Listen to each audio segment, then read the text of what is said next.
किसी ने पूछा है कि मंथरा अपने पिछले जन्म में कौन थी।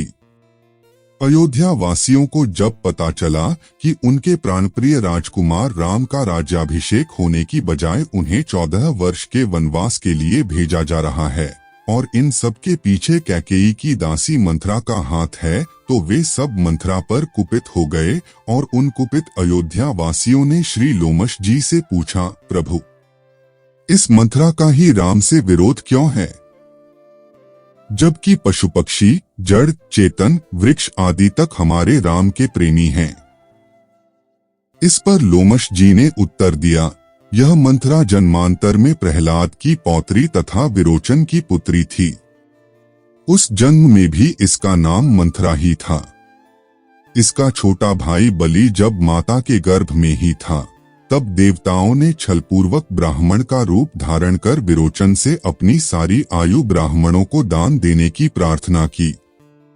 आत्मदानी विरोचन ने अपना शरीर त्याग दिया, जिसके बाद दैत्य निराश्रित हो गए।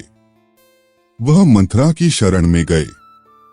मंथरा ने उनको रक्षा का आश्वासन दिया, जिससे उत्साहित होकर शंबर, मय, बाण आदि दैत्य युद्ध के लिए निकले, पर वे देवताओं से हार गए। तब मंथरा देवताओं पर भयंकर क्रोधित हुई और क्रुद्ध होकर उसने नागपाश के द्वारा समस्त देवताओं को बांध लिया। नारद जी ने देवताओं के ऊपर आई इस विपत्ति को वैकुंठ स्थित भगवान नारायण के समस्त निवेदित की। भगवान विष्णु ने इंद्र को अमोघ शक्ति दी, जिससे इंद्र ने न केवल नागपाश के बंधन को काटा बल्कि उसी शक्ति से इंद्र ने मंथरा को मारकर बेहोश कर दिया। उस दिव्य शक्ति के प्रभाव से मंथरा का शरीर अपंग हो गया, वह कुब्जासी हो गई। दैत्य स्त्रियों ने भी पीछे से उसका बड़ा उपहास किया।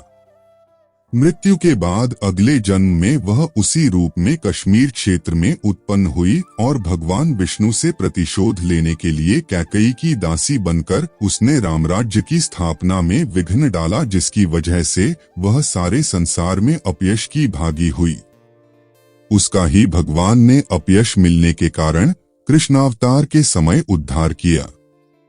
कल्पभेद से अलग अलग पुराणों में कुब्जा के विषय में अलग अलग कथाएं मिलती हैं।